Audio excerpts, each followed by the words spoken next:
Napakawalang hiya mo talaga. Di ba ang sabi ko sa'yo, magpakalayo-layo ka na at huwag ka nang babalik dito.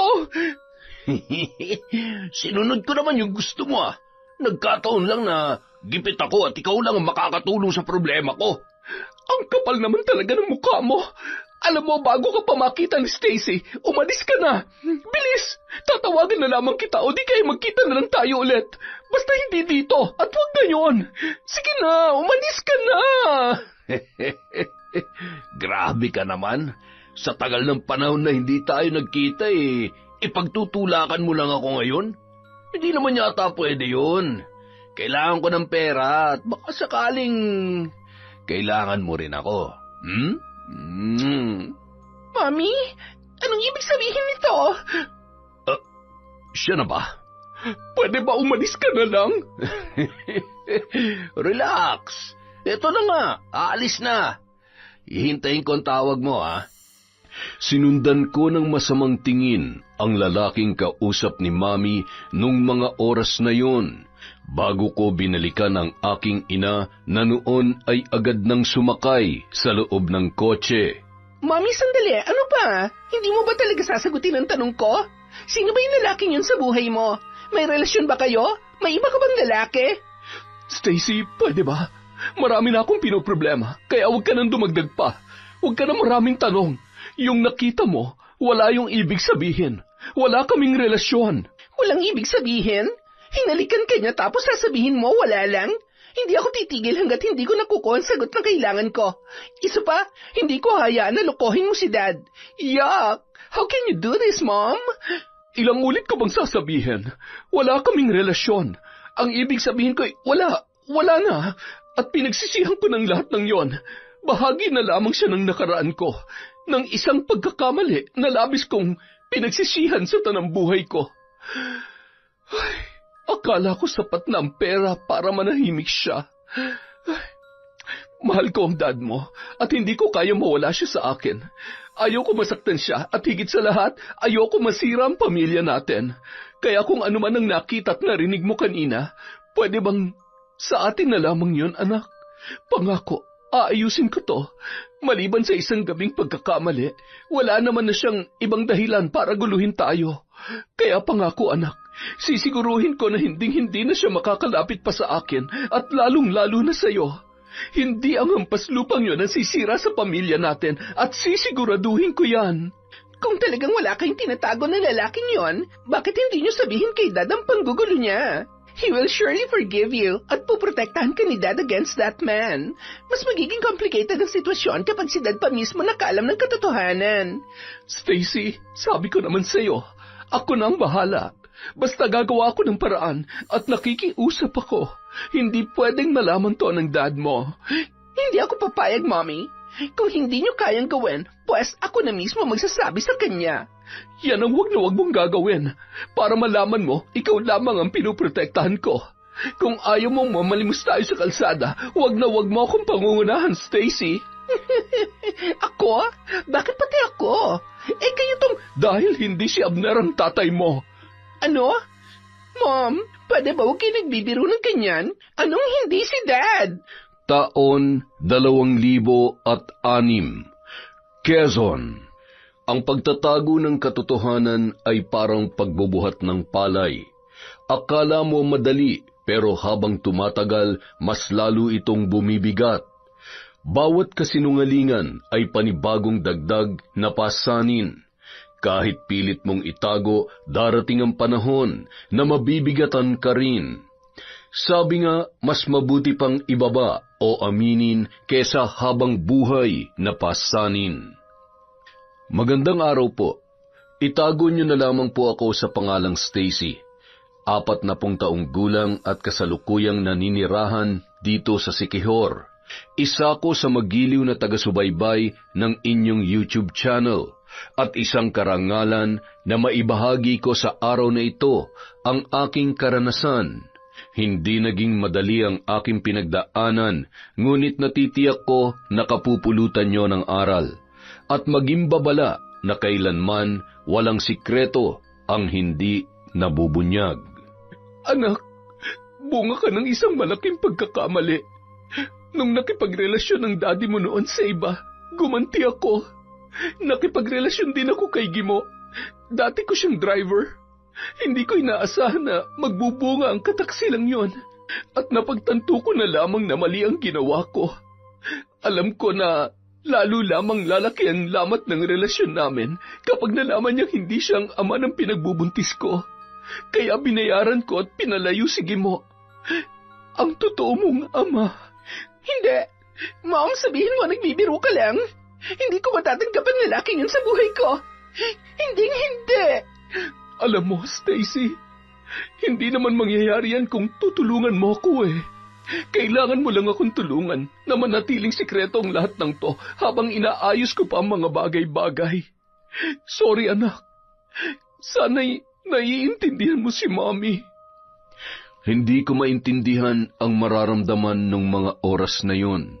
Hinayaan ko na lamang pumatak ang aking mga luha habang patuloy sa pagmamaneho ang aking mami.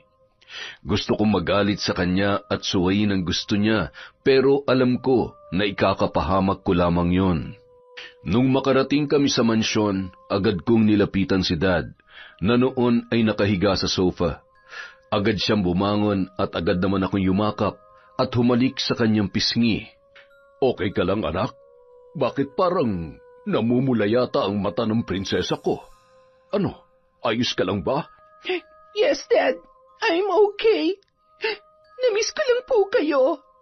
Oh, kumusta ang business mo? Okay ba? Yes, Dad. Tinandaan ko po lahat ng bilin nyo. And yes, tama po kayo.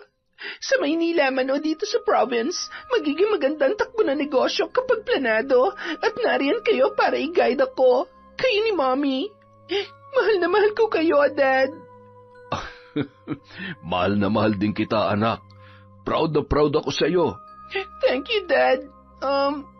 Magpapalit lang muna ako at maglalakad-lakad sa labas. Ay, sige, anak, kung yan ang gusto mo.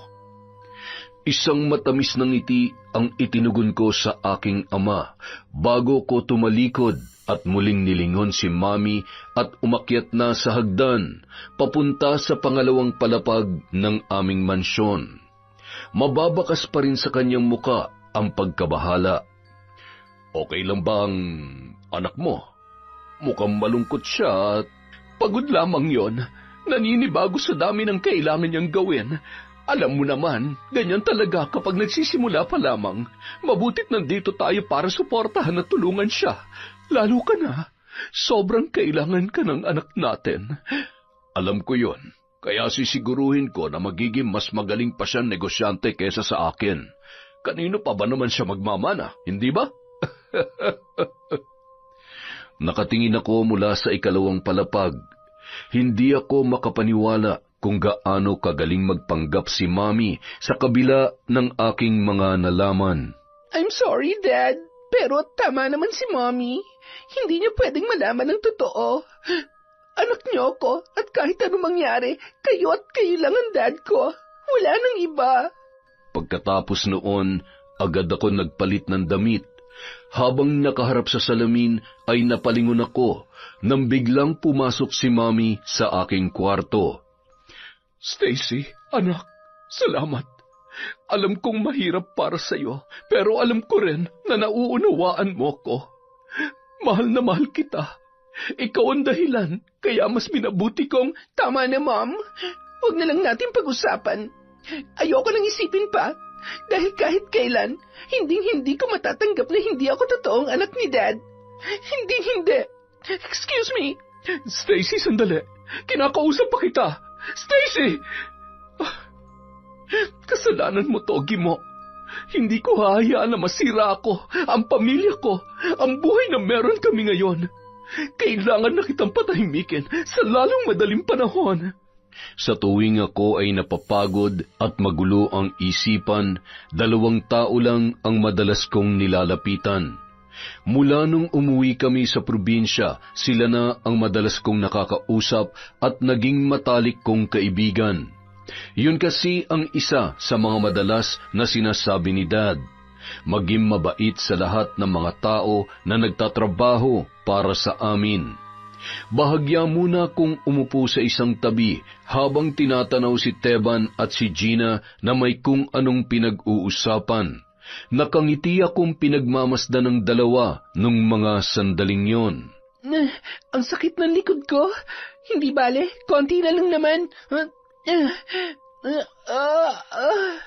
Tama na kasi yan. Magpahinga ka na. Kayang-kaya na yun ni Man Lucas. Pagpahingahin mo naman yung galit na galit mong muscles. Tingnan mo, konting-konti na lang. Malalamangan mo na ako eh. Nako, huwag kang nga mag-alala. Ako pa ba? Kayang-kaya ko pa. Konti na lang naman yon. Siguro mga 6 na sako na lang. At saka, kapag hindi na ako tumulong, malilintikan ako sa tatay ko. Kanina pa nga nakasimangot eh. Napapagod na rin siguro. Alam mo, minsan nga, nagtataka na ako kung bakit lagi mainit ang ulo niya sa'yo eh. Kung tutuusin, napakaswerte niya na may anak siyang napakasipag, maaasahan at walang kaarte-arte sa katawan. Hindi naman trabahong panlalaki yan eh. Tsaka, di ka man lang pinag-aral sa kolehiyo, di sana mas magaan ang trabaho mo ngayon. Maraming beses na namin pinagtalunan ni tatay yan hanggang sa natanggap ko na lang. Tama naman siya, mas kailangan niyang tulong ko sa pagtatrabaho dito. Buti nga, natapos ko yung pag-aaral ko sa high school na mas marami pa yung absent ko kesa sa araw na pinasok ko eh. Tsaka, buti na ipapasa ko yung exam kahit lagi akong lumiliban. Hay, ang hirap maging mahirap, no? Parang isang malaking kasalanan na mag-ambisyon na makatapos sa pag-aaral, makapagtrabaho, at makaahon sa buhay na meron kami ngayon. Hindi kasalanan yun. Siguro na taon lang na ibang paniniwala ng tatay mo. Ay, alam mo, parang gusto ko nang isipin na ampun ka lang talaga. Kasi marami magulang na kahit kumayod maghapon at magbilad sa pagtatrabaho, okay lang. Basta mapagtapos lang ang mga anak nila. Parang ako, napatapos ako ni tatay sa pagtatrabaho niya dito. Kapag pumupunta ako dito noon para tulungan siya, pinapauwi niya ako. Kasi gusto niya, pag-aaral lang ang atupagin ko, kaya parang may mali talaga eh. Hindi ka ba nagtataka? Baka naman ampung ka nga lang talaga o di kaya napulot ka lang sa tabi-tabi ng lola mo at napilitan lang yung tatay mo na ampunin ka. Ikaw talaga? Kahit kailan ang lakas mo mga asar, no? Magkaibigan ba talaga tayo? Ay, alam mo, natanong ko na rin minsan yan kay lola nung bata pa ako, lalo na kapag pinapalo at pinagagalitan ako ni tatay, pero sa tuwing tinatanong ko siya, lagi niya lang iniibang usapan. Ewan ko ba? Ay, pakiramdam ko nga, may hindi talaga sinasabi sa akin si lola eh. Pwede niya naman sabihin na ampun ako at anak talaga ako ng isang mayamang doon. Di ba? Mas katanggap-tanggap yon. Pero kapag nakikita ko yung larawan ni nanay, tapos kamukhang-kamukha ko talaga siya eh. Kaya imposible. Ay, baka nga, kaya naiinis si tatay sa akin kapag nakikita niya ako, namimiss niya si nanay. Sira. Oh, ayan na si Mang Lucas. Tara na, tutulungan na lang kita. Wala na rin naman akong gagawin eh. Yun, yan ang hindi ko tatanggihan. Salamat. Nagmamadali silang naglakad at pasimple naman akong sumunod para hindi ko sila maabala. Mang Lucas, tutulungan ko na ho kayo para ho makapagpahinga at makauwi kayo ng maaga. Ay nako, wag mo sinasanay na tinutulungan si Jing. Unang-una, hindi sakop ng trabaho mo ang magbuhat ng mga palay. Okay lang po, wala naman ho akong ginawa at exercise na rin ho to, Mang Lucas. Maigi ho to para pagpawisan. Ay, siya, ikaw ang bahala. Kung gusto mo magpakapagod ay lagi kang magpauto dyan sa kaibigan mo. Sige lang. Naku, tay, hindi ko sinabi na tulungan niya ako. Gusto niya po talaga. Tiningnan lamang si Jing ni Mang Lucas, sabay dumiretso na parabang hindi interesado sa sinasabi ng kanyang anak. Napabuntong hininga ko nang maalala ko si Daddy. Mahal na mahal niya kasi ako at prinsesa ang turing niya sa akin. Siguro nga dahil ako lang ang nag-iisa niyang anak. Hindi man sabihin ni Jing ay ramdam ko na hindi maganda ang pagtrato sa kanya ng kanyang sariling ama. Mas bata ako sa kanila ng 5 taon, kaya naiintindihan ko kung bakit mas close sina Jing at Teban, o dahil sabi nga nila halos sabay sila nang lumaki. Binilisan ko ang hakbang at dire-diretso lang din si Mang Lucas na parabang wala ring nakita. Madalas ko rin yung napapansin sa kanya. Lagi ring sinasabi ni Daddy na sa lahat ng trabahante, si Mang Lucas ang isa sa pinakamasipag, ngunit wala yung ibang iniintindi kundi trabaho lamang. Wala siyang panahon makipag-usap sa iba, umiiwas sa mga tao at maging kay Daddy sa hindi malamang dahilan. Dahil maraming inaasikaso ang aking ama at madalas ay nasa Maynila, mula naman nang magkasakit ang tatay ni Teban, siya na ang humalili sa pamamahala sa lahat ng mga trabahante sa hasyenda. Maliban sa palay, marami pang produkto ang bumubuhay sa maraming pamilya na nagtatrabaho para sa amin. Nyog, saging, kamote at iba pang gulay mula sa malawak na pataniman ng aming pamilya. Jing! Teban! Oh, kanina ka pa ba nakasunod sa amin? Hindi naman. Sadyang mabilis lang talaga kayo maglakad. Hindi pa ba kayo tapos sa trabaho? Magpapasama sana ako maglakad-lakad eh. Kailangan ko lang ng kausap. Bakit? May problema ba? Okay ka lang ba? Ang sweet mo talaga. Lagi kang concerned sa akin. Okay lang ako. Gusto ko lang makipagkwentuhan. At syempre, na-miss ko kayo. Alam nyo na, medyo busy ako lately. Oo nga, na-miss ka rin namin ni Teban. May ilan pa kaming hakutin pero mabilis na lang yon. Mabuti pa, ako na lang umagakot tapos susunod na lang ako sa inyo. Sige na, Teban, samahan mo na sa Stacy. Ano ka ba? Sabi ko naman sa'yo, tutulungan kita eh. Sabay-sabay na tayo. Hihintayin niya naman tayo eh. Diba, Stacy? Oo naman. Sige na, tapusin niyo na muna ang paghakot. Hihintayin ko na lamang kayo dito. Nakita ko nung mga oras na yon kung gaano sila kasaya, kahit batid ko na hindi ganoon kadali ang kanilang trabaho. Alam ko na kung ako ang nasa kalagayan ni Jing, hinding-hindi ko kayang gawin ang kanyang mga nagagawa. Doon ko napagtanto kung gaano ko kaswerte sa buhay na meron ako ngayon. Matapos ang kanilang trabaho, masaya kaming nagkwentuhan. Isinama ko pa sila sa mansyon at nagpahanda sa aming katulong ng merienda. Hindi namin namalayan ang oras hanggang sa tuluyan nang kumagat ang dilim. Tara na, Jing. Ihatid na kita. Yari ka na naman sa tatay mo niyan. Hindi ka pa naman yata nagpaalam kanina. Okay lang yun. Sanay na ako kay tatay. Mas magugulat pa ako kung hindi niya ako pagagalitan pag uwi ko sa bahay. Alam mo, tama naman si Teban eh. Mas okay kung ihatid ka namin. At saka, para makakwentuhan din namin ang lola mo. Si Lola? Nako, siguradong busy yun kapag ganitong oras. Busy saan? Sa pagdarasal. Madasalin kasi siya eh. Mapaaraw man o gabi. Masyado namang relihiyosa si Lola. Baka naman ang kukulam. Pero biro, sana ipinagdadasal niya na bumait ang tatay mo. Tara na, sasabay pa rin ako. Sa ayaw mo't sa gusto, ihahatid ka namin. Oo na, sige na. Basta kung sakali man huwag nyo nalang pansinin kung anong maririnig nyo at atin-atin na lang. Halos 30 minuto ang aming nilakad. Masaya naman ako habang inaalalayan ni Teban. Yun lang talaga ang dahilan kung bakit gusto kong sumama sa paghatid kay Jing. Alam ko sa aking sarili na habang tumatagal ay lumalalim na ang paghanga ko sa kanya. Dahilan kaya gusto kong lalong mapalapit kay Teban. Buti naman at umuwi ka pa. Hindi ka ba marunong tumingin sa paligid mo?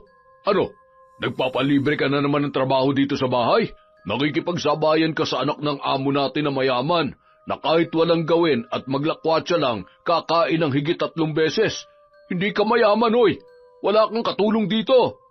Lucas, tumigil ka na nga riyan. Kung pagalitan mo naman si Jing, akala mo'y ikaw ang nagsaing at nagluto ng hapunan. Apo, magbihis ka na. Huwag mong pansinin yan tatay mong tinotoyo na naman. Salamat po, Lola. Ayan, kaya lalo lumalaki ang ulo niyan dahil kinukonsinti mo eh. Manahimik ka na. Kapag ako napikon sa'yo, hihilahin ko yung dila mo. Lagi mo nalang pinag-iinitan ng apo ko. Sumusobra ka ng lintik ka. Pakinig ang mga boses na yon sa labas ng tarangkahan, kung saan nanatili kaming nakatayo ni Teban. Ganyan kaya sila araw-araw? Oo, madalas. Naaawa na nga ako kay Jing eh. Hindi ko talaga maintindihan kung bakit saksakan ng sama ng trato sa kanya ng tatay niya. Alam mo yun, para bang hindi niya anak? Ay, kawawa naman siya. Halika na, bumalik na tayo sa mansyon. Gusto mo bang sumabay sa amin maghapunan? Ha? Ano? Sa susunod na lang siguro. Kailangan ko munang umuwi sa bahay. Ilang araw na rin kasi akong hindi nakakabisita dun eh. Dami kong inaasikaso nito nakaraan. Wala eh. Hindi na rin talaga kaya ni tatay magtrabaho pa, kaya ako na lahat. Ang sipag mo talaga, no? Sige, sa susunod na lang kapag may oras ka. Oo, sana kasabay din natin si Jing para masaya. Hindi ko alam kung bakit sa tuwing binabanggit niya ang pangalang Jing, ay nakakaramdam ako ng selos. Lalo na kapag nakikita ko ang mga ngiti sa kanyang labi kapag binabanggit niya ang pangalang yun. Nang makarating kami sa bahay, dumiretso na siya sa kanyang kubo kung saan siya madalas na natutulog. Malapit din yon sa bodega ng mga palay at iba pa. Inihakbang ko na ang aking mga paa papasok sa mansyon nang hindi ko na maabot ng tingin si Teban. Mula sa tagiliran ng aming bahay ay may narinig akong boses. Dahan-dahan kong inihakbang ang aking mga paa hanggang sa maging malinaw sa pandinig ko ang lahat. Mabuti naman at nakita mo na rin siya. Maaasahan ka pala talaga. Iligpit mo at siguruhin mong hindi na aabuti ng umagang hayop na yon. Kapag nagawa mo na maayos ang inuutos ko, dodoblehin ko ang offer ko sa'yo. Maliwanag ba? Opo, ma'am. Walang problema. Sige na. Huwag ka na mag-aksepa ng oras. Gawin mo nang dapat gawin at pagkatapos, ipapadala ko sa'yo agad ang pera. I-text mo na lamang ako at huwag ka magkakamaling tumawag sa akin. Ay, sa wakas, mabubura ka na rin ng tuluyan sa mundong ito. Mom, ano na naman ba yan? Sinong kausap nyo? Ano na naman yung sinisikreto nyo, ha? Kinakausap mo pa rin ba siya? Pwede ba, Stacy? Hindi na ako natutuwa. Baka nakakalimutan mo na nanay mo ako. Huwag mo nga akong inuusisa na para akong kriminal. Lahat ng ginagawa ko para sa kapakanan natin. Isa pa, gusto ko lang din sabihin sa'yo na hindi ako natutuwa sa pakikipagkaibigan mo sa Jing na yon. Ano mapapala mo sa mangmang, hampas lupa at anak ng haliparot na muntikan ng sumira sa pagsasama namin ng dad mo? Ha? Kaya hindi ko pinagsisisihan ang ginawa ko sa nanay niya. Dapat lang na namatay si Susan dahil yun ang nararapat sa kanya. Seriously? Anong ginawa nyo? Alam nyo, Mom, nakakatakot ka na. Ikaw pa ba talaga yan? Ano pa bang kailangan ko malaman tungkol sa'yo? Hindi ka dapat magalit sa akin. Ginawa ko lamang kung anong tama. Siniguro ko na hindi mawawala sa akin ang daddy mo. Asawa niya ako, kaya may karapatan ako magalit sa babaeng ahas na yon. Di ba? Ang kapal na mukha para mga liwa samantalang bagong kasal lamang sila noon ni Lucas. Sa sobrang galit ko, pinabarang ko siya. Pinasakitan hanggang sa huling sandali ng buhay niya. Maswerte nga siya dahil kahit paano ay nakaligtas ang batang nasa sinapupunan niya. Kaya nga buhay si Jing. Pero hindi ko hahayaan na magkalapit kayo. At ikaw pa maging tulay para lalo siya mapalapit sa dad mo. Hindi siya nababagay sa pamilya natin. Tama nang habang buhay siya maging alipin. Pasanin ang bawat sako ng palay at hanggang doon na lamang siya. Mom, hindi kaya posible kayang anak ni Dad si Jing? Kaya siguro... Hindi. Hindi si Abner ang ama niya. Nasisiguro ko yan. Kung sakali man, huwag mong sabihin na handa kang tanggapin bilang kapatid ang babaeng yon. Kaya mo bang may kahati sa dad mo? Gusto mo ba yon? Ay, hindi ko alam. Pero sa ngayon, wala akong nakikitang mali sa pagkakaibigan namin, Mom. Hindi na ako bata para diktahan niyo kung sino ang dapat kong kaibiganin. Isa pa, wala naman siyang kasalanan sa inyo, o sa akin. At lalong hindi niya kasalanan kung ganong klase ng babae ang nanay niya. Sige, kampihan mo siya. Baka nakakalimutan mo na kung anong puno, siya rin ang bunga. Hindi totoo yan. Dahil hindi ako magiging katulad nyo. Excuse me. Abat, Stacy! Naging matigas ang loob ko noon kay Mami. Galit ako sa kanyang mga ginagawa. Kahit pilit kong iniintindi kung bakit nakakagawa siya ng mali. Siguro katulad ko natatakot lang din siya sa maaaring mangyari kapag lumabas na ang katotohanan. Katulad niya, hindi ko rin kayang harapin kung ano ang totoo. Sa paglipas ng mga araw, sa kabila ng pagod at problema na aking pinagdaraanan, nakakalimutan ko yon kapag kasama ko sina Jing at Teban. Mas lalo ko ring ginagalingan sa negosyo at sinisiguro na magiging mas proud pa sa akin ang aking daddy. Isang araw, bandang 4:00 ng hapon, masaya kong tumungo sa may labas ng kubo ni Teban. Doon ko sila hinihintay kapag gusto ko ng makakausap. Ngunit hindi ko inaasahan na yun ang magiging dahilan kung bakit unti-unting magkakalamat ang aming pagkakaibigan. Sabi ko naman sa'yo, kailangan mo rin magpahinga. Alam mo namang masama ang pakiramdam mo at nilalagnat ka. Pumasok ka pa rin. Okay lang naman ako. Kaya ko pa. Halika na. Tutulungan mo naman ako, di ba? Ako na lang. Dito ka na lang muna sa kubo. Matulog ka at uminom ka muna ng gamot. Ano ka ba? Kaya ko pa nga eh. Oh, bakit? Nahihilo ko. Oh, umupo ka muna dito. Yan. Ay, alam mo to yung sinasabi ko eh.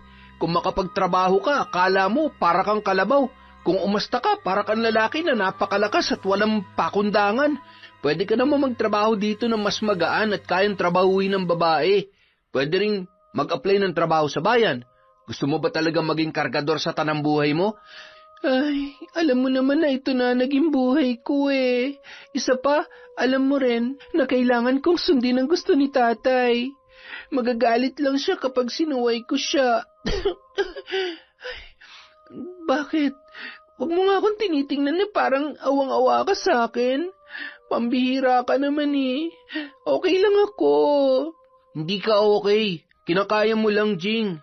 Alam mo, sa totoo lang, akong nahihirapan na nakikita ka sa ganyang sitwasyon eh. Ha?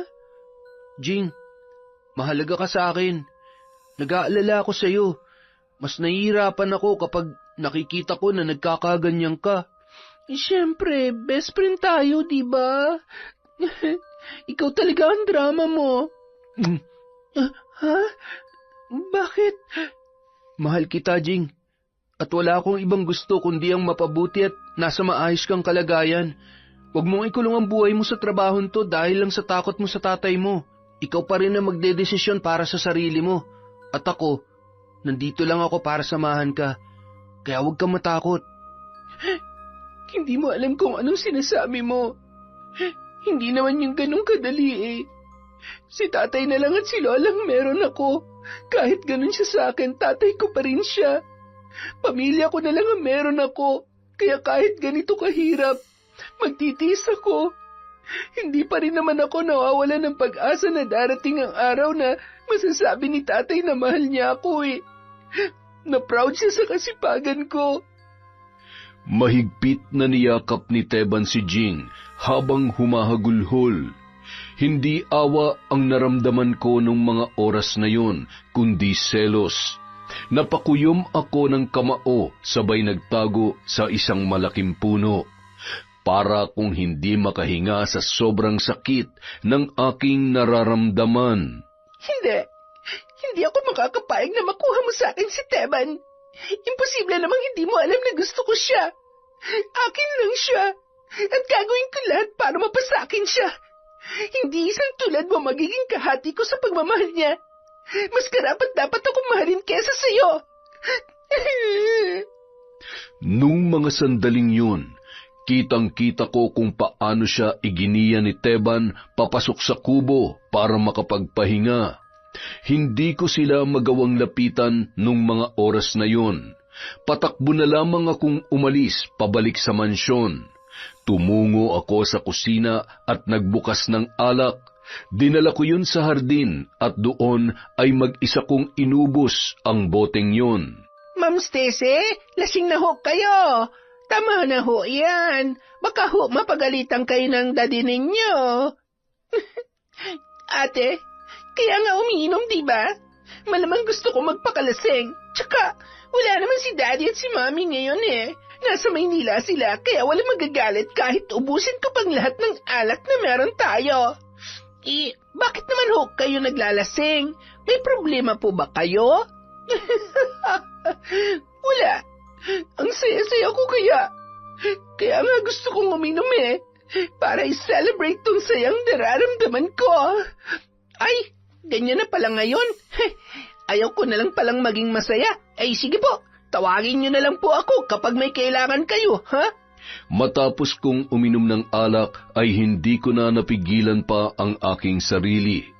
Bandang 7:00 ng gabi, pasuray-suray akong tumungo sa kubo ni Teban. Wala siya doon. Tiyak na inihatid niya si Jing. Kinuha ko ang kanyang damit na nakapatong sa kanyang katre at mahigpit na niyakap yun. Tanga ka ba? Si Jing? Tapos, ako to, oh. Dapat akong piliin mo at mahalin. Ako lang dapat ang aalagaan at mamahalin mo. Stacy, anong ginagawa mo dito? Buti naman at dumating ka na. Inihatid mo ba si Jing? Sweet mo naman talaga sa kanya, no? Ano kasi, may sakit siya eh. Ano nga palang sadya mo? Bakit? Teka, lasing ka ba? Bakit ka umiinom? Ako, lasing?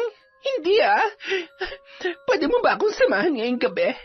Nalulungkot kasi ako eh. Kailangan ko ng kausap, ng karamay.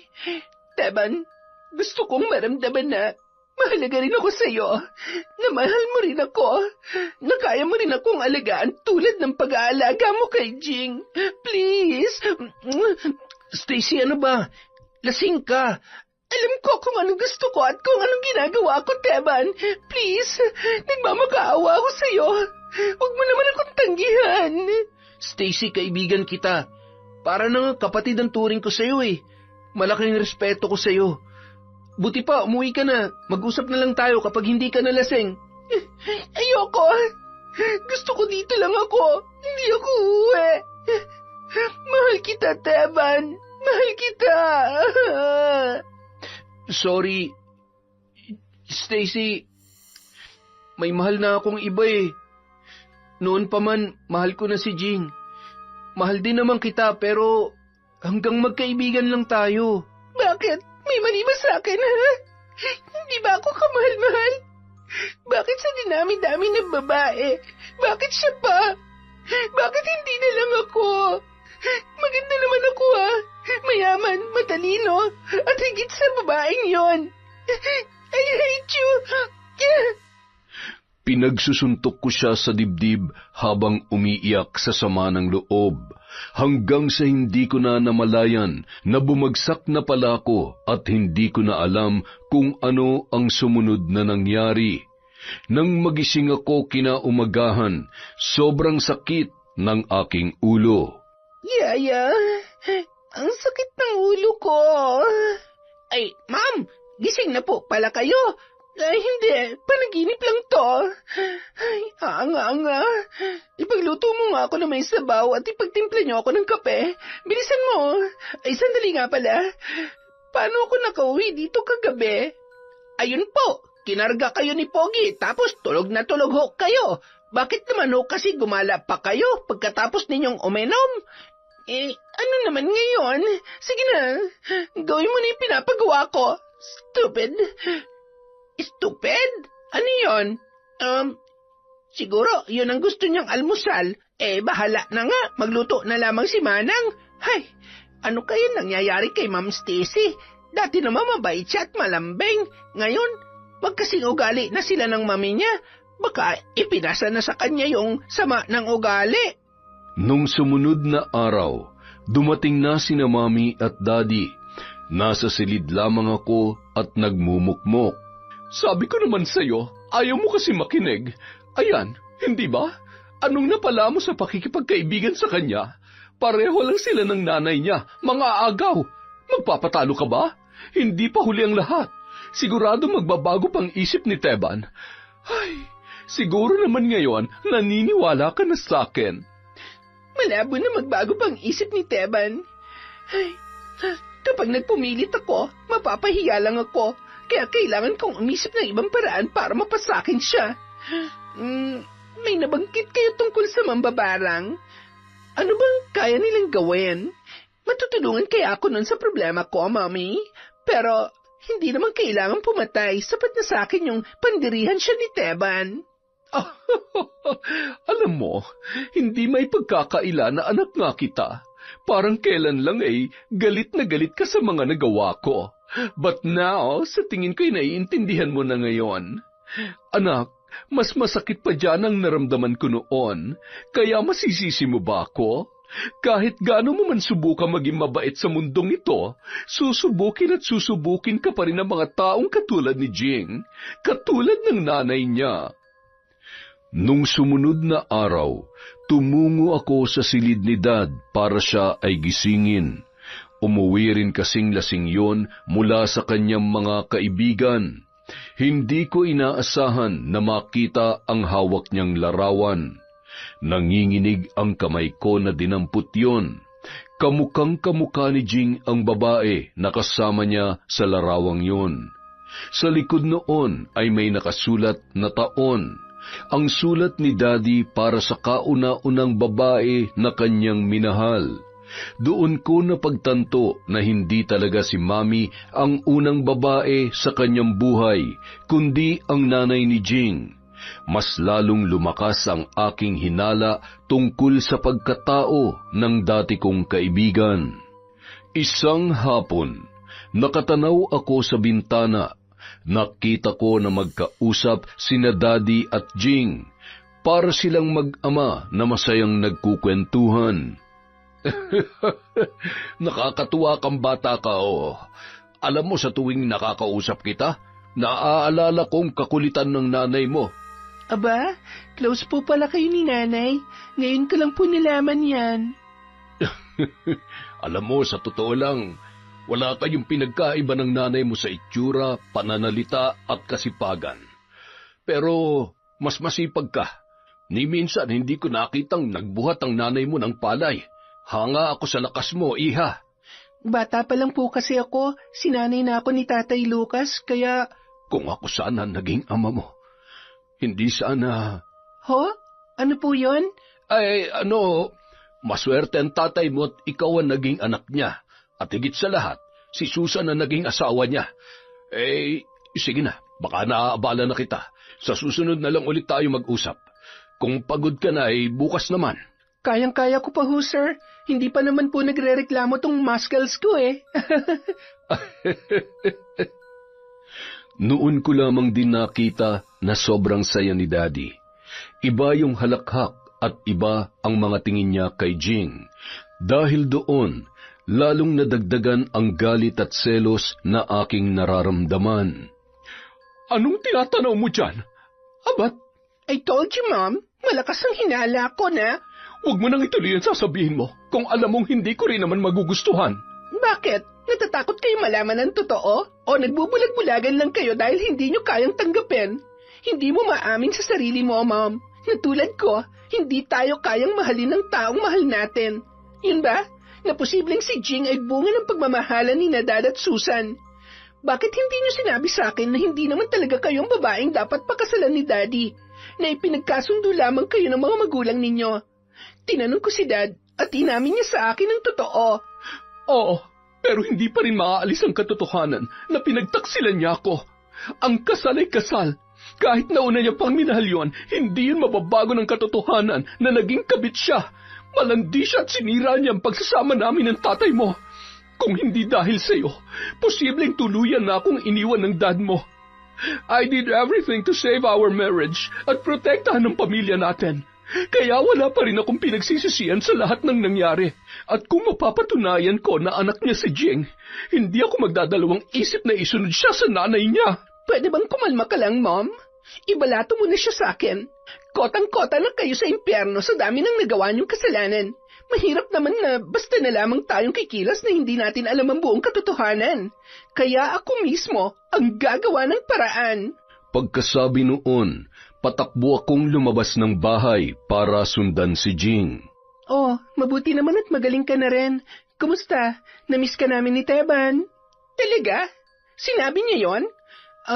Hindi naman, pero syempre sanay kaming lagi kang kasama. Kaya siguradong tulad ko, namimiss ka rin niya. Tsaka, nag-alala kami para sa'yo. Wala ba siyang sinabi sa'yo? Tungkol saan? Wala. Pwede ba akong sumama sa'yo mamaya? Bakit? Namiss mo ba yung ingay at bangayan namin sa bahay? Oo gusto ko rin makabonding yung lola mo. Alam mo kasi never kong naranasan na may lola, kaya... Sige, mamaya dadaanan ulit kita dito kapag pauwi na ako. Gusto mo bang isama natin si Teban para may kasama ka pabalik dito sa mansyon? Hindi na. Doon na lang ako makikitulog sa inyo. Ha? Sigurado ka? Nako, banig lang ang higaan namin doon. Malamok at okay lang. Hindi naman ako maarte eh. Sige na, please. Sige, basta okay lang sa'yo ha. At magpaalam ka ng maayos sa mami at daddy mo. Baka hanapin ka at mag-alala sila sa'yo. Tumango lamang ako bilang tugon sa kanya. Pagkatapos ay agad ako nagpalit ng damit at naglagay ng pamalit sa isang maliit na bag na aking dadalhin. Yaya, pasuyo nga po ng ilang groceries. Pakilagay na maayos sa lalagyan. Pakibilisan at palis na ako maya-maya. Kailangan nyo na po ngayon, ma'am. Malamang, alam mo kahit kailan talaga ang eng-eng mo. Ay, bilisan mo't baka... Ma'am, gaano po karami? Huwag na pala. Ako na lang at baka maubos na talagang pasensya ko sa'yo. Baka gusto mo nang maghanap ng ibang mapagtatrabahuhan. Pikon na ako sa'yo eh. Ay, naku, ma'am, wag naman po. Kailangan ko ho talaga itong trabaho. At saka, wala na ho kayo makikitang katulad ko. As if... Kainis! Ay, ang init ng ulo ni Mama. Parang merong ngayon ah. Ay, tinatanong lang naman eh. Bandang 6:00 ng gabi nang makarating kami sa bahay ni Jing. Buti at pinayagan ka ng mami at daddy mo. Ay, wala kami masarap na pagkain na ihahain sa inyo, ma'am. Hindi kami mayaman kaya pagpasensyahan mo na. Wala akong problema. Ito nga po pala, may dala po ako para sa inyo. Lola, pasuyo na lang po. Abat, napakarami naman nito. Mga mamahalin at... Hindi pa ako nakakatikim ng ganito ah. Nako, salamat iha. Pagpalain ka nawa ng Diyos. Buti at hindi ka nagmana sa mami mo. Ano po? Wala iha. Salamat dito. Siya nga pala. Anong dahilan at naparito ka? Meron ka bang sadya? Wala naman po. Ano lang po kasi Namiss ko lang ho si Jing, kaya naisipan ko pong sumama sa kanya. At syempre ho, excited ho ako makilala kayo. Makipagkwentuhan. Ay, ganoon ba?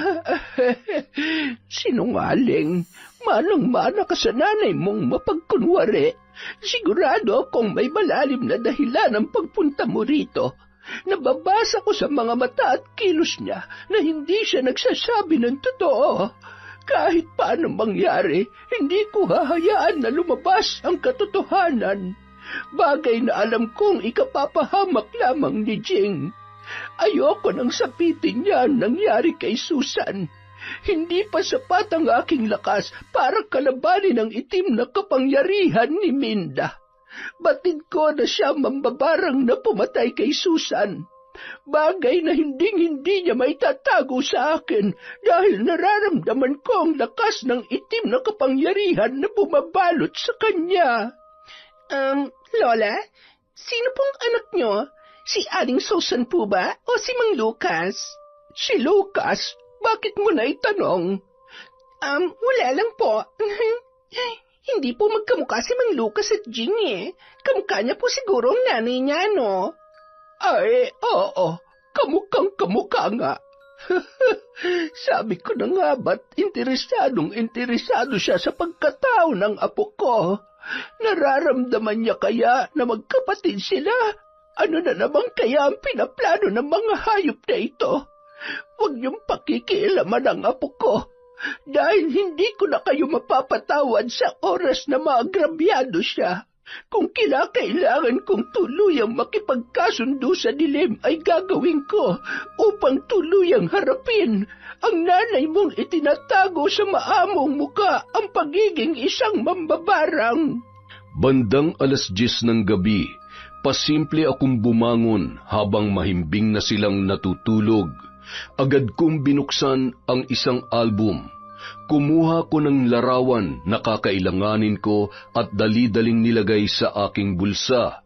Umupo muna ako sa isang silya at nagpalinga-linga sa bawat sulok ng kanilang bahay. Maliit, masikip, ngunit maayos naman. Halos mapatili ako nang may humawak sa aking balikat. Hindi ka ba makatulog? Meron bang bumabagabag sa iyong isipan? Alam mo, Iha, may mga bagay na kailangan nating pag-isipan ng maraming beses. Kung minsan kasi, kapag naging padalos-dalos tayo, lalo lamang tayong napapahamak. Hindi ko po kayo maintindihan, Lola.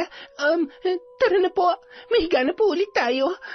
Namamahay lang po siguro ako, kaya nahihirapan ako makatulog.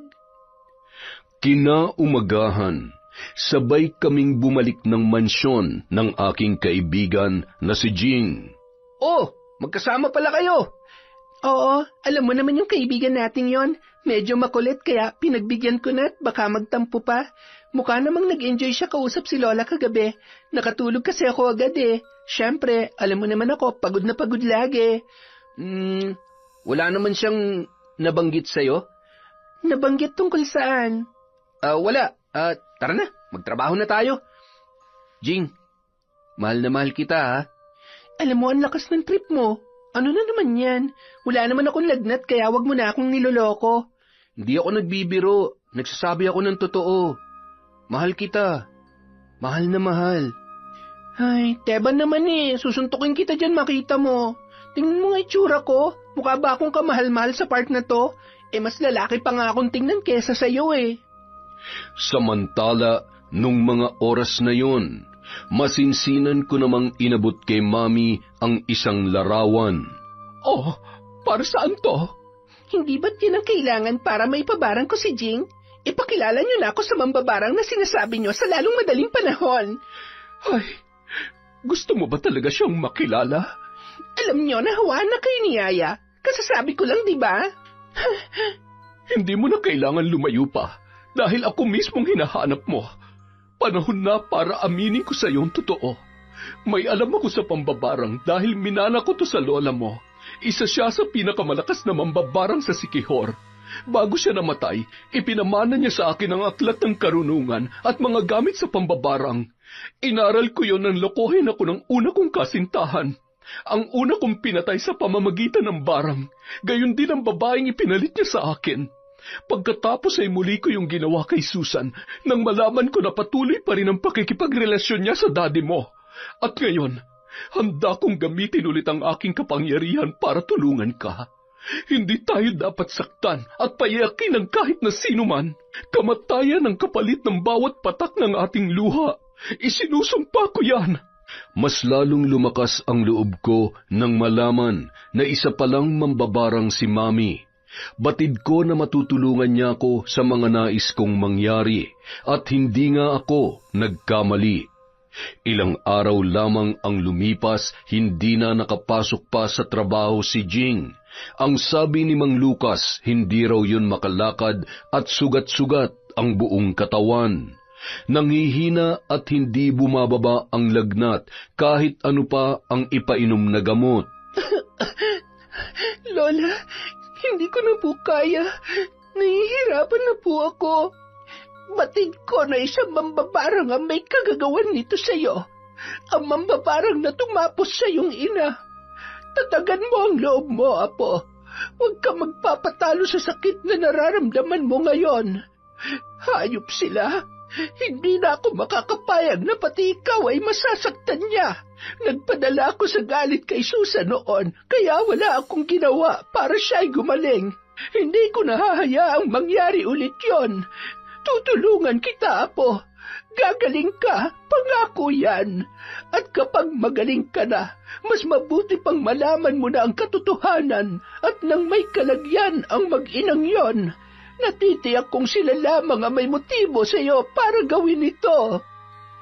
Bandang 3:00 ng hapon, galit na sumugod sa bahay si Lola Bing. Mabuti na lamang ay nasa Maynila noon si Daddy.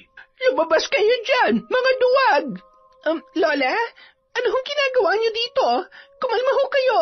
Bakit ho kayo nagagalit? Magmamaang-maangan ka pa. Saksakan ka ng sinungaling. Walang hiya ka para saktan ng anak ko. Mapapatay kita. Ma'am, tama na. Tumigil na kayo. Lola, hindi po namin alam ang sinasabi niyo. Please lang ho, umalis na kayo. Hindi niyo alam, mga sinungaling kayo. Alam ko na ikaw ang nagpabarang sa apo ko. Mag-ina nga kayo. At ikaw, akala mo ba hindi ko alam kung ano ka talaga? Natatagos ng mata ko kung gaano kaitim ang budhi mo. Ngayon, makinig kayo. Sa oras na hindi niyo bawiin ang sumpa, buhay din ang sisingilin ko sa inyo. At higit sa lahat, ipapaalam ko kay Abner ang katotohanan at kung sino talaga si Jing sa buhay niya. Titiyakin ko na isusuka ka ng asawa mo. At ikaw, lalo kang kamumuhian ni Teban. At kahit ano pang gawin mo habang buhay ka magiging desperada. Pareho lang kayong hindi mamahalin ng mga lalaking minahal ninyo. Dahil dyan sa bulok ninyong pag-uugali. Peh!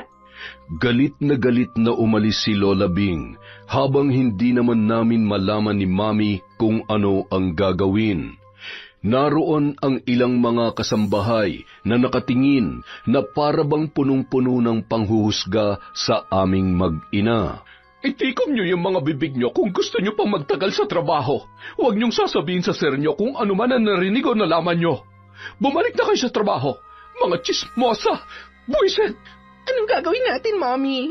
Paano kung sabihin nga na matandang yun kay Daddy kung anong totoo? Paano na tayo? Huwag ka mag-alala. Akong bahala dahil habang buhay ko na silang patatahimikin. Pagsapit ng gabi, mula sa di kalayuan ay pasimple kaming nag-abang ng aking ina. Mom, baka may makakita sa atin dito. Ano ba kasi pinaplano mo? Manood ka kung paano paulanan ng bala ng mga taong binayaran ko ang bulok nilang pamamahay at kung paano sila tutupukin ng apoy. Siguradong hinding-hindi na sila makakalabas ng bahay na yan. Nung mga oras ding yun, isang grupo ng kalalakihan ang nakasakay sa isang lumang sasakyan at walang awang pinagbabaril ang bahay ni Jing. Maging ako ay napatakip ng tainga sa takot nang marinig ang sunod-sunod na putukan. Lola, Tay, sige po, gumapang na kayo papunta sa kusina. Umalis na kayo. Iwanan niyo na po ako dito. Hindi ka namin iiwan. Bubuhatin kita palabas. Nay, sige na, lumabas na tayo. Bago pa tayo paulanan ulit ng bala. Bilisan niyo!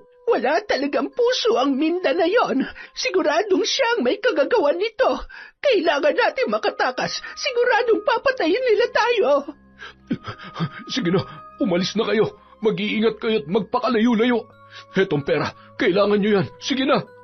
Paano ho kayo, Tay? Okay lang po ba kayo? Tay! Diyos ko, may tama ka ng baril. Anak, hindi ka namin iiwan. Ang sabi ko, umalis na kayo. Kung hindi, pare-pareho tayo mamamatay. Alis na. Jing, anak, patawarin mo ko. Hindi ako mabuting ama sa'yo. Nagpadala ako sa puot na nararamdaman ko. Mali dahil hindi tamang pagbayarin kita sa kasalanan na hindi naman ikaw ang may gawa. Mahal kita, anak. Patawarin mo ako. Dahil sa mga nangyari, kumalat ang balita tungkol sa pagkasunog ng bahay ni Jing. At ang alam ng lahat ay natupok sila kasama ng buong kabahayan. Sa paglipas ng 1 taon, unti-unti na ring nakalimot ang mga tao. Isang gabi, Habang masaya kaming naghahapunan ni na Mami at Daddy, binulabog kami ng malakas na sigaw ng isang lalaki na nagpupumilit na pumasok sa aming bahay. Minda! Hayop ka! Lumabas ka dyan! Gimo, ano nangyari sa mukha mo? Anong ginagawa mo dito? Tingnan mo itong mukha ko. Lahat ng to'y kagagawa ng demonyo mong asawa. Nagkataon lang na masamang damo ko at hindi niya basta-basta mapapatahimik. At nandito ako para sabihin sa iyong katotohanan. Matagal ka nang niloloko ng asawa mo. Anong ibig mong sabihin? Hayop ka! Umalis ka kung ayaw mong tuluyan na kitang ibaon sa lupa. Huwag kang makikinig sa kanya, Abner. Nakikiusap ako. Sige na, pumasok ka na't ako nang bahala sa kanya. Oo nga, Dad. Halina kayo at hindi makakabuti sa puso niyo yan. Hindi, hayaan niyo ako. Gusto ko marinig lahat ng sasabihin niya. Sige, Gimo, magsalita ka. Anong katotohanan ang tinutukoy mo? Abner, huwag mo namang gawin sa akin to. Gimo, nakikiusap ako, manahimik ka. Ang lakas ng loob mong ipapatay ako, tapos ngayon duwag ka naman pala. Abner, gusto kong malaman mo na nagkaroon kami ng relasyon ng asawa mo. At hindi lang yon, dahil nagkaanak kami. Anong... Oo, ako ang ama ng batang pinalaki mo at kinilala mong anak. Ako ang ama ni Stacy. Binayaran ako ng malaking halaga ng asawa mo at matagal kong itinago ang sikretong yon. At nang bumalik ako, sa takot ng asawa mo na makarating sa iyong katotohanan, nagbayad siya ng tao para tuluyan ako. Ganyang kasama ang asawa mo. Kung nagdududa ka sa sinabi ko, pwede kang magpa-DNA test. O paano? Yun lang naman ang ipinunta ko dito. At ikaw, Minda, pasalamat ka dahil tarantado at mukhang pera lang ako. Dahil kung kasing kriminal mo ang pag-iisip ko, susunugin din kita ng buhay katulad ng ginawa sa akin ng mga tauhan mo. Tandaan mo to, kakarmahin ka rin, hayop ka! Habang patuloy sa pagtulo ang luha sa aking mga mata dahil sa mga nangyari, dala ng takot na posibleng maging reaksyon ni Daddy, na natiling nakatingin sa kawalan ang aking ama. Umalis naman si Gimo na parang wala lamang nangyari, habang si Mami naman ay naninikluhod sa harapan ni Daddy. Abner, hayaan mo ako magpaliwanag. Patawarin mo ako. Hindi ko sinasadyang... Tama na. Ayoko na makarinig pa ng kahit anong kasinungalingan na galing sa'yo. Sapat na sa akin ang ilang dekada na niloko mo ko. Ikaw, Stacy, alam mo ba? May alam ka ba? Ano pa bang nililihim niyo sa akin, ha? Hindi mo ako masisisi. Ikaw ang nagtulak sa akin na gawin ang lahat ng yon. Dahil sa ating dalawa, ikaw ang unang nagtaksil, hindi ako. Alam mong bago pa tayo ikinasal, may mahal na akong iba. Maniwala ka't sa hindi, pinag-aralan kong mahalin ka. Hindi ko man nagawa pero pinanindigan ko pa rin ang pagiging asawa sa'yo. Ikaw pa rin ang pinili at pinakasalan ko. Hindi kita iniwan. At nang mawala sa buhay ko si Susan, ibinuhos ko lahat ng pag-aalaga sa'yo, lalong-lalo na kay Stacy. Ang sabihin mo kung hindi dahil kay Stacy, hindi mo naman talaga ako mamahalin. Alam ko na posibleng iiwan mo ako kung hindi tayo nagkaanak. Ni minsan hindi ko naramdaman na naging akin ka. Tatanggapin ko lahat ng galit mo. Maiintindihan ko kung hindi mo ako kayang patawarin sa ngayon, pero pakiusap. Huwag mong idadamay si Stacy sa galit mo sa akin. Aalis na lamang ako. Ma'am, saan ka pupunta? Ma'am! Hayaan mo siyang umalis. Dad, galit ka rin ba sa akin? Hindi niyo na po ba ako? Anak kita, at hindi magbabago yon. Ako nagpalaki sa'yo. Dala mo ang apelido ko, kaya mananatili akong ama sa'yo kahit na ano pa ang mangyari. Napuno ng tuwa ang aking puso nang marinig ang mga sinabi ng aking ama. Alam ko at ramdam ko na mahal niya pa rin ako sa kabila ng lahat. At sa pagkakataong yon, alam ko na umayon sa akin ang tadhana. Wala na si Jing para sirain pa ang relasyon namin ni Dad. Ako at ako na lang ang kikilalanin niyang anak at magmamana ng lahat ng meron siya. Makalipas ang 1 taon, nakakalungkot isipin na posibleng hindi na darating ang araw na mabubuo pa ang aming pamilya. Gayunpaman, masaya ko sa pagsasakripisyo ni Mami para sa akin. Kumusta ka dyan, Mom? Miss na kita. Hayaan mo, anak. Darating ang araw na makakabalik din ako dyan. Pasasaan ba't mamamatay din yung daddy mo? At kapag nangyari yon, malaya na ako makakabalik sa mansyon na yan. Mom, huwag nga kayo nagsasalita ng ganyan. Isa pa, huwag niyong babarangin si Dad. Dahil kapag ginawa niyo yan, ako makakalaban niyo. Huwag kang ang tanga. Ako ang isipin mo, hindi ang daddy mo. Tayo dapat ang magkakampi, kaya sundin mo kung anong sasabihin ko. Ate, may bisita po kayo ng daddy mo? Gusto raw ho kayo makausap? Nasa sala ho sila ngayon? Sige, bababa na ako. Mom, sige na, tatawagan na lang ulit kita. Agad akong bumaba at para kong binagsakan ng langit at lupa nang makita ko kung sino ang kausap ni Daddy. Jing, ikaw na ba yan? Paano? Ito naman, parang nakakita ng multo. Oo, buhay pa ako. Hindi pa ako pwedeng mamatay. Marami pa akong gustong gawin eh. Ay, alam mo kasi kung nagpakita ko agad, siguradong paulit-ulit lang kaming ipapapatay ng taong nagtangka sa buhay namin ng gabing yon. Ang mga walang awang pumatay kay tatay. Pero naiintindihan ko naman kung bakit nangyari yon. Dahil may mga tao talagang sadyang maitim ang budhe. Hindi ba, Stacy? At ngayon, mas malinaw ng lahat dahil nahuli at nagsalita ng mga tauhan ng mami mo. Si mami? Oo, mamamatay tao ang mami mo at wala siyang kasing sama.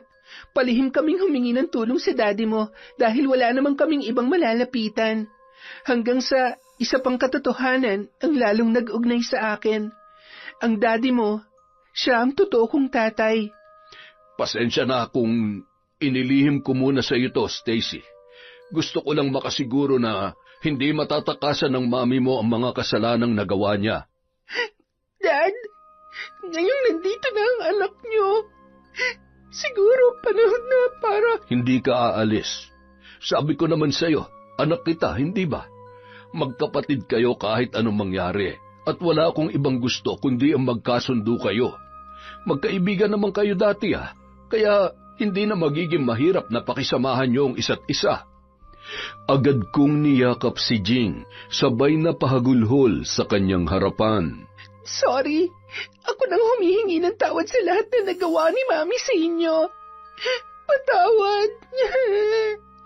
Kalimutan mo na yon. Ang mahalaga ngayon, okay tayo. Ang ganda mo na. Ang layo-layo mo na sa dati mong itsura. Hindi ka ba nagkasakit? Kunwari ka pang walang alam. Oo.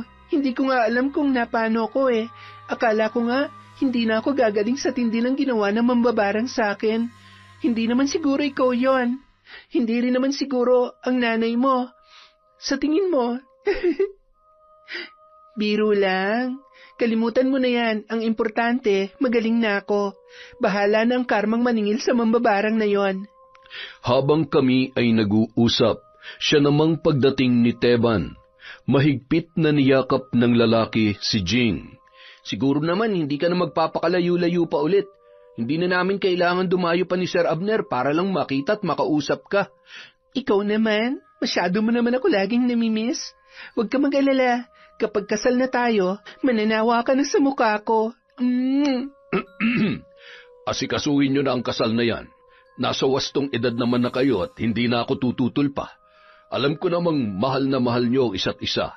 May tiwala ako sa iyo, Teban, at karapat-dapat ka para sa aking anak. Teka, kasal agad? Masyado naman kayong excited, ha? Congrats, ha? Masaya ako para sa inyo. Makalipas ang isang buwan, habang nag-aasikaso ng kasal sina Teban at Jing, ay labis ang pag-aalala nila sa kalagayan ng aking ama. Ako ang madalas na nag-aasikaso sa kanya, lalong-lalo na sa pagpapainom ng gamot. Isang gabi, pasimple akong nakinig sa pag-uusap ni Jing at Daddy. Anak, sana'y umabot man lamang ako sa kasal ninyo. Nahihirapan na ako sa kondisyong kong ito. Hindi ho kaya Hindi kayo hiyang sa gamot na iniinom ninyo?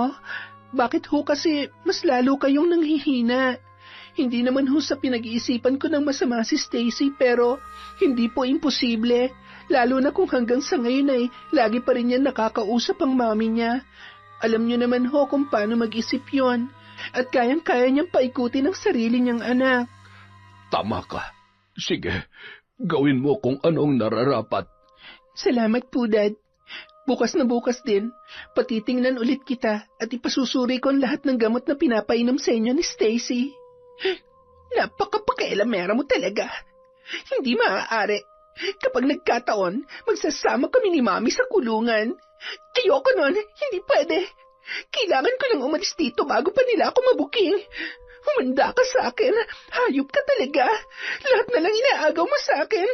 Ako na mismo mambabarang sa'yo. Tutuluyan na talaga kita. Nang makaalis kinaumagahan sina Dad at Jing, nagmadali na rin akong mag-asikaso ng aking mga gamit. Papaalis na sana ako nang bigla akong hinarang ni Teban at ng mga pulis. Huwag ka nang tumakas pa. Madadagdagan lang ang kaso mo. Bitiwan niyo ako.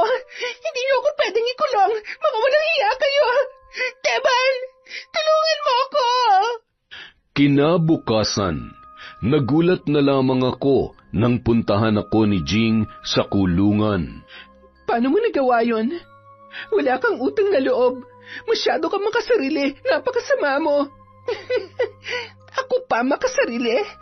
Wala ka nang ibang ginawa kundi ang gawin ng lahat sa akin. Si Teban, si Dad, lahat na lang kinuha mo.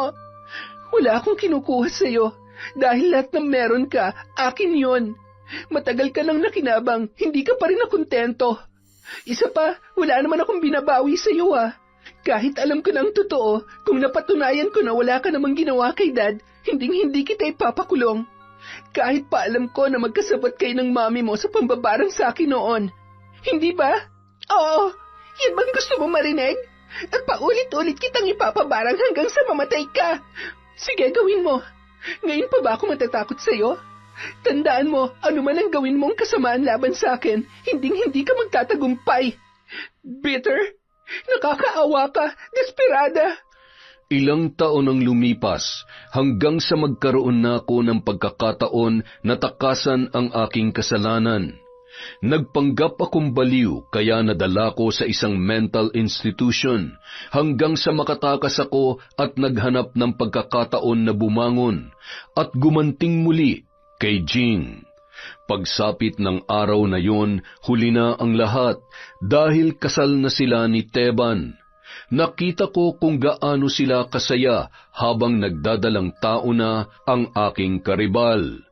Si Dad naman malakas na rin at abala pa rin sa kanyang mga negosyo. Samantalang ako nagtatago at nagmamanman lamang sa kanilang buhay habang miserable na para na ring pinapatay nang makitang masaya si Jing sa lahat ng meron siya. Magpakasaya ka na dahil sisiguruhin ko na isa sa mga araw na ito luluha ka ng dugo. Gagawin kong impyerno ang buhay mo.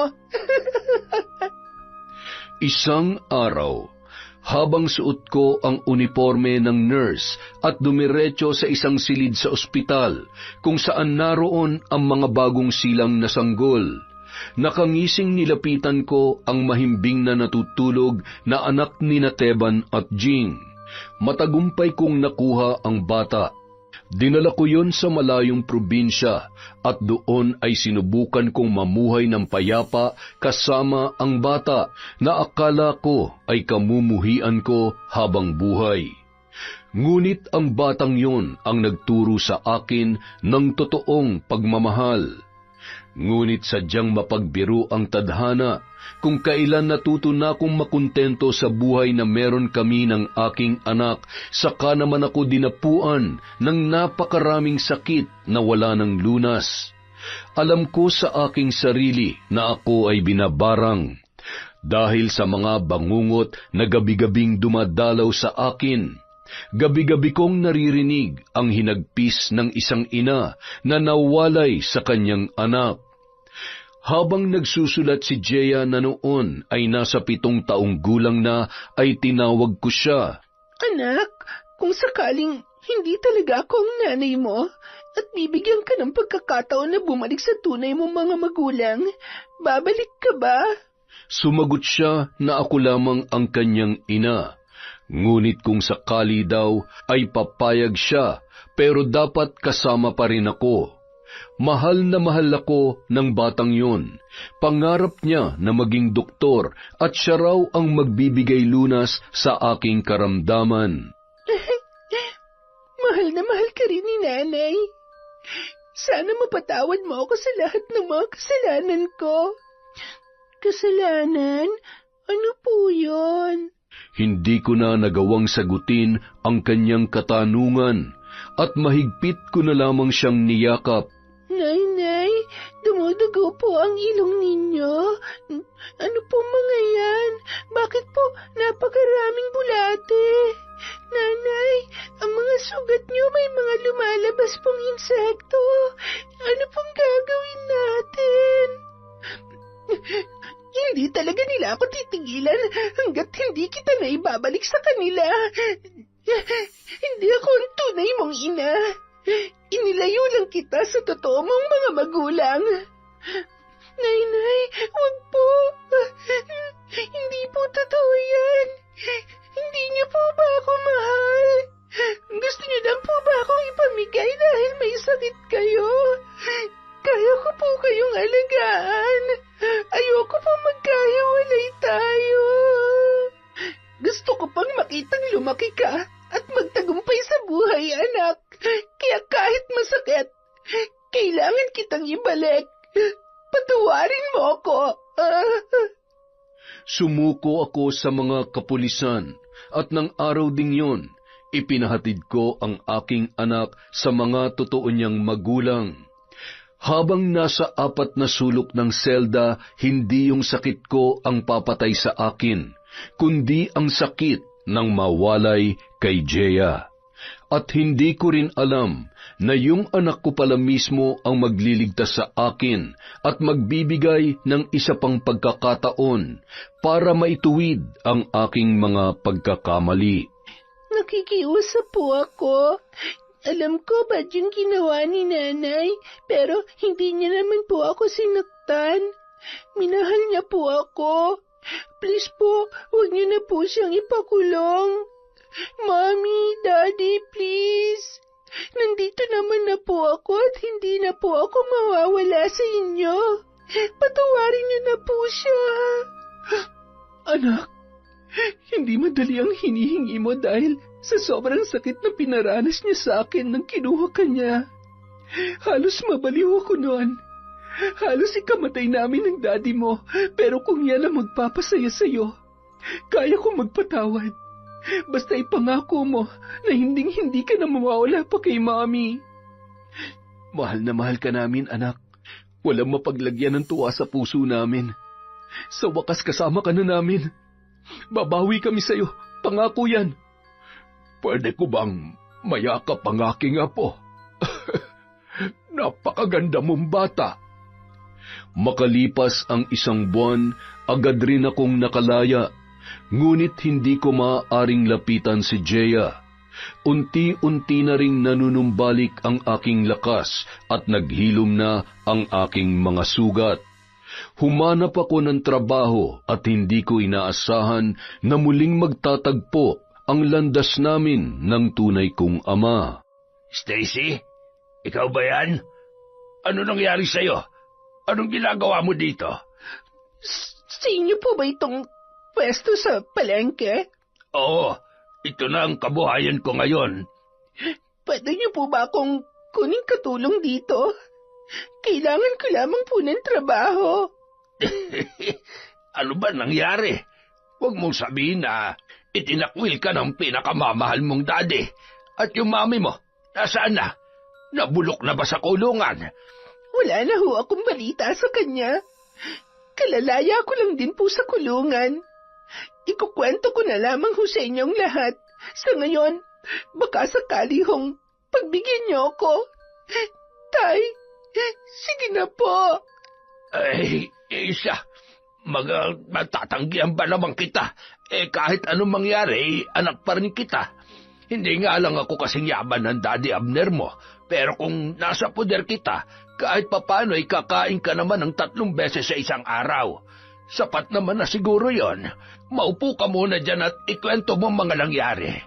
Paano ka ay pinahamak na magaling mong ina, ha? Siguro ay nagpauto ka na nagpauto kaya nangyari sa iyo lahat ng yan. Ay, buhay talaga, oh. Kasalanan ko rin naman po. Mas pinairal kong inggit at selos, kaya ayun. Pero ang mahalaga ho ay natuto ako sa mga pagkakamali ko. Masaya na ho ako nang gumaling ako sa sakit ko. Tapos, nasa maayos ng kalagayan ni Jeya. Si Jeya? Opo, yung anak ni Teban at Jing na ninako ko nung sanggol pa lamang. Anak ng... Ginawa mo yon? Ay, sus Mariosep, kang bata ka, oo. Anak ka nga ng nanay mo. Puro ho kayo bintang kay nanay. Eh di ba ho wala naman kayong pinagkaiba sa kanya? Pareho naman ho kayo makasalanan. Makalipas ang ilan pang buwan, kahit papaano, nakaipon ako ng pera na pambili ng regalo para sa darating na kaarawan ni Jeya. Nasa labas ako ng gate ng mansyon. Palihim na iniabot ang regalo sa isang kasambahay na ipinaabot ko sa kanya. Mula sa aking kinatatayuan, nakita ko ang marami niyang bisita, ang magandang ayos para sa kanyang birthday party. Yun ang unang pagkakataon na mararanasan niya ang ganong klase ng okasyon. Dati kasi masaya na siya na paglulutuan ko lamang ng pansit at ibibili ng paborito niyang tinapay. Mahal, bakit parang hindi masaya ang anak natin? Tingnan mo siya, parang may hinahanap na hindi ko maintindihan. Siguro, namimiss niya ang nanay Stacy niya. Naku, ma'am, pinaabot po ni Ma'am Stacy sa anak ninyo. Nasa labas po siya. Ganun ba? Mahal, pupuntahan ko lang muna si Stacy.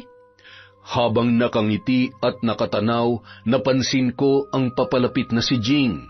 Kaya magmamadali na sana akong umalis nung mga oras na yun. Stacy, sandali. Pasensya ka na. Hindi naman ako manggugulo.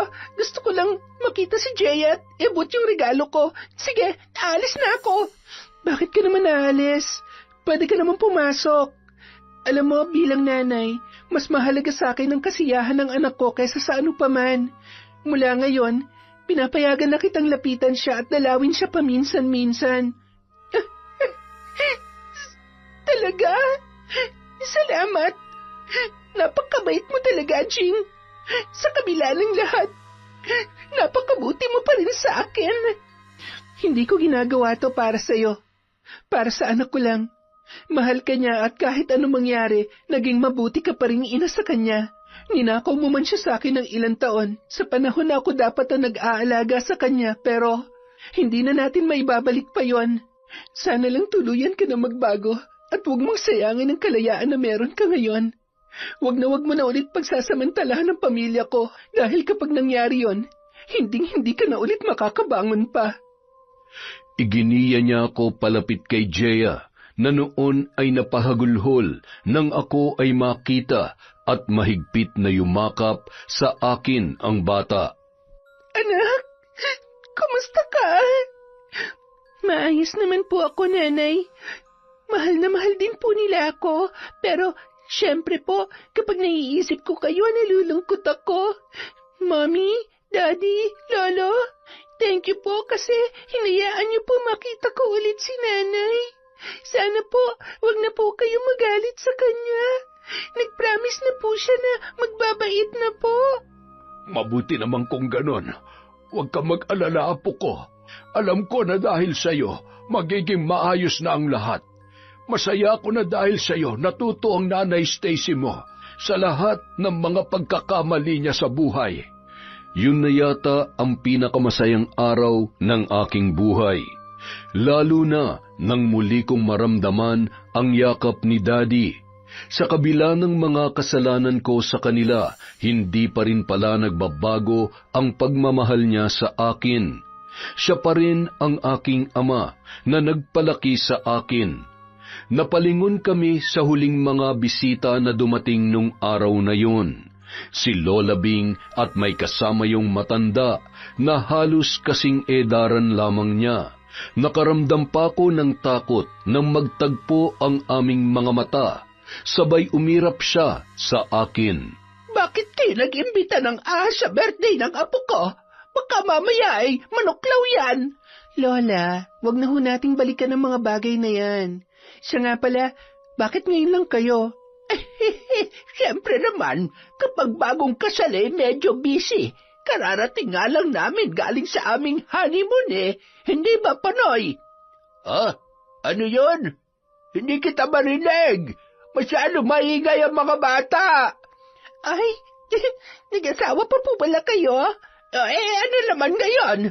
Kung gusto mo'y mag-asawa ka rin ang magkaanak ka, hindi na nga angking ka ng anak ng iba. Ay, pahingi nga ako ng tubig. Damihan mo ng yelo ng kumalma ang lola mo. Sweetheart, mabuti pa doon tayo. Huwag ka lang nagagalit at tumatabingi ang kilay mo. Hirap na hirap pa naman akong iguhit yang kanina. Ay, thank you, sweetheart. Ang pogi-pogi mo talaga dyan sa suot mo. Ay, nako. Siya, doon na nga lang tayo at hina-high blood ako dito. Yun! Isa na naman pong malupit na kwento mula sa kwentong Enteng. Dahil dyan, meron na naman po tayong shout-out. Simulan po natin kay Sheena Enriquez. Hi po kay Marjorie Dequila. Kay John Chris. Hi po kay Irene Canillo Official. Kay Merly Amistad. Hello po kay Jasmine Vicente. Kay Leona Taytay. Kay Yas Den Love. Hello din po kay Gemma de Ocampo. Kay Azile Gumban. Kay Marie Cris Anzures from Macau. Kay Marian de la Fuente. Hello po kay Corazon Ingay. Kay Vilma Bautista. Kay El Daps. Hello po kay Neneng Maria Love. Hi din po kay Helen Flores. Kay Zenaida Hubbard from San Antonio, Texas. Hello po kay Robert Crimen. Kay Anisito Albonia from Camarines Norte. Hi kay Claire. Kay Olives Olive. Kay Charles Rendula Domingo. Hi po sa Dordas family of Danawan, Batangas from Teen Dordy. Hi po kay Antonio at Antoniel Ortanes. Hi din po kay Queen Bicolana. Kay Febe Jane Toledo from Qatar. Kay Mirna Castro. Kay Elidia Alba. Kay Loretta Bobes. At kay Papa Jomari from Etibac. From Ryan Robert Alba. Hi po kay Jessica Rojas. Kay Reynaldo Jr. Kay Susana Liobrera. Kay Luz Aclaro. Hi po kay Rob Monte from Capas, Tarlac. Kay Edgardo Fontanilla. Kay Jessica Sobremonte. Kay Jay Espina. Kay Romela Terrado. Bob Dylan Dingkong from Marcos, Balingasa. Hello din po kay Ramil Fariolin. Kay Hilario Patra Jasmine. Kay Mercy Grace Yoting. Kay Febe Ranyada Toledo. Hi po kay Medellina. Kay Ramil Espiritu at Ami Viray from Talim Island. Hello po kay Gay Somodio. Kay Finky Rusi 14, kay Ann Lopez Flores. Hello din po kay Gemma Aquino, kay Hani Austria, sa Sitio Madel Usman Abregana, at Amwale family from Norsen TV. Hi po sa Office 2 family from Top Gaming Tutorials. Hi din po kay Rogelio Moresquita, kay Adel Quadrilero. Hi po kay Danilo at Gloria Daloso. Happy birthday kay Ivory Claire Daloso at kay supportive BF na si Noli Lacorte from Lynn Kaunes. Hi po kay Emmeline Guadamor Doliente. Hi kay Emmanuel Escobel from Laguna. Kay Joy Marie Bell from Muntinlupa. Hello po sa Mama Mercy Bakery at sa masisipag na sila Jomer, Michael, Junior at Angelo Pogi. Hi din po kay Chris Alcantara, kay Lani Malyari, at happy birthday po kay Beverly Rebels, isa po sa mga tumulong sa pagsusulat sa kwentong Enteng. Maraming salamat po. At maraming salamat po sa inyong lahat mula sa kwentong Enteng.